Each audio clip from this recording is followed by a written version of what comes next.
युद्ध का उपसंहार। राजा विदुरथ के शयनागार में ग्वाक्ष रंध्र से लीला और सरस्वती का प्रवेश तथा सूक्ष्म चिन्मयी शरीर की सर्वत्र गमन शक्ति का प्रतिपादन। श्री वशिष्ठ जी कहते हैं, श्री राम, कितना कहा जाए।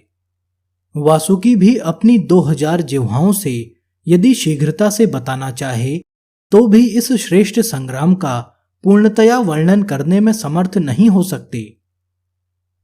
इस प्रकार वहां बड़ा घमासान युद्ध हो रहा था। विजयी वीर भुजाओं पर ताल ठोक रहे थे और पराजित योद्धा भय से हाहाकार कर रहे थे। इन दोनों प्रकार के शब्दों से वह युद्ध स्थल गूंज रहा था। धूल रूपी अंधकार से आच्छादित हुए सूर्यदेव वृद्ध अर्थात मंदगामी से प्रतीत होने लगे। योद्धाओं के रुधिर के प्रवाह को रोकने या ढकने वाले कठोर कवच के भीतर से खून टपक रहा था। तदंतर उभय पक्ष के सेनापतियों ने मंत्रियों के साथ विचार करके एक दूसरे के पास दूत भेजे और यह संदेश कहलाया कि अब युद्ध बंद किया जाए।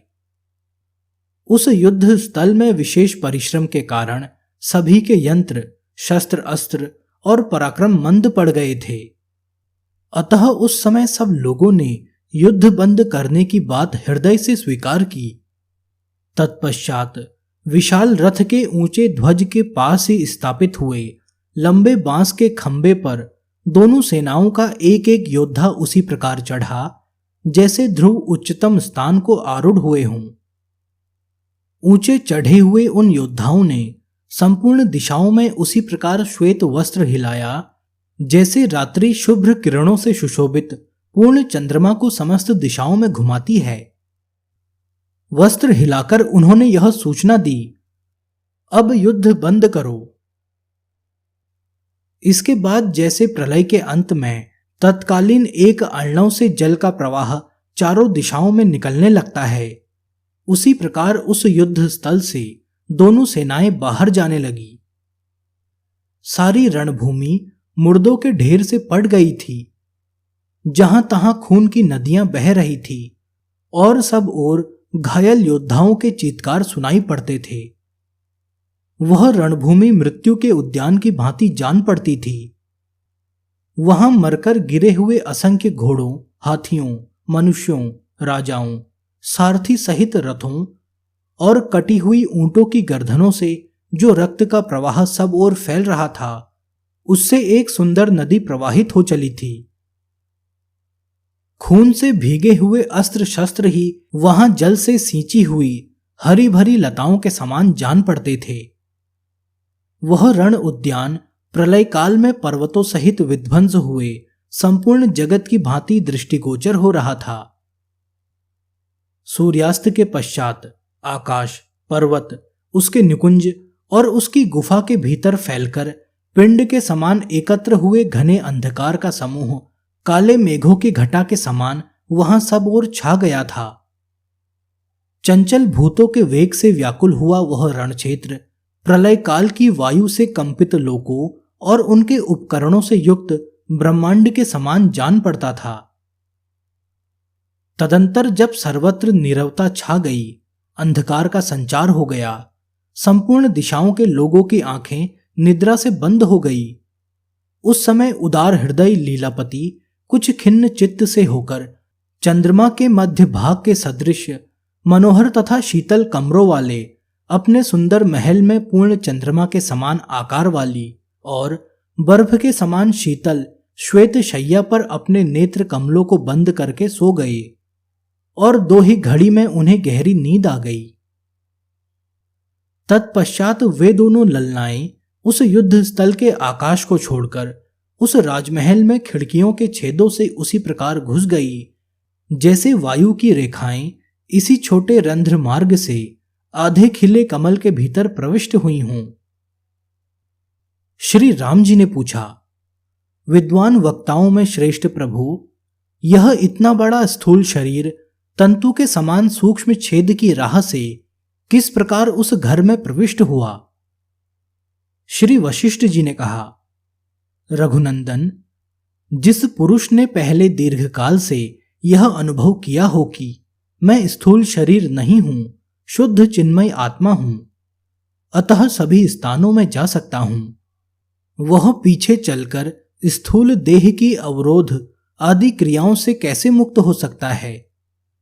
क्योंकि वह उसी चेतन का अंश है जो सर्वत्र जाने में समर्थ है, जिसकी आकृति स्वप्नगत पुरुष या संकल्प कल्पित पुरुष के समान है, आकाश मात्र ही जिसका आकार है, अर्थात जो वास्तव में स्थूल आकार से रहित है, उसे कौन कैसे रोक सकता है?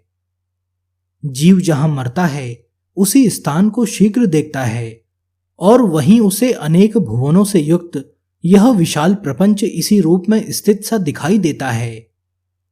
आगंतुक गेह आदि से आत्मवान हुआ सा यह चेतन आकाश रूपी जीव देह आदि को ही आत्मा समझकर निर्मल चिन्मय आकाश में ही यह मैं हूं, यह जगत है, इस आकाश रूप शून्य भ्रम का अनुभव करता है।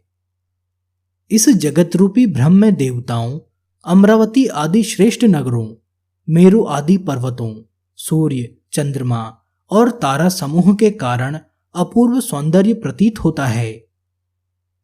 इस भ्रमरूपी वृक्ष के खोखले में जरा, मृत्यु, व्याकुलता तथा नाना प्रकार की आदि व्याधियां ठूस ठूस कर भरी हुई हैं।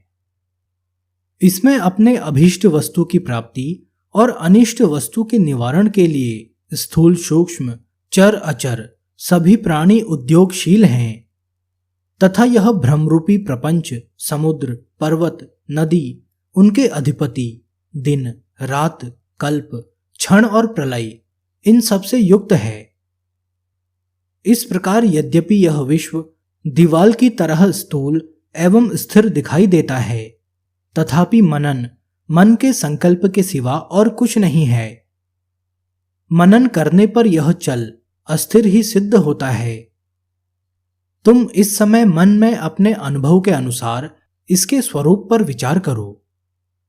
जो ही चेतन आकाश रूप परमात्मा है वही मनन रूप कहा गया है, और जो ही चेतन आकाश रूप परमात्मा है वही परम पद है।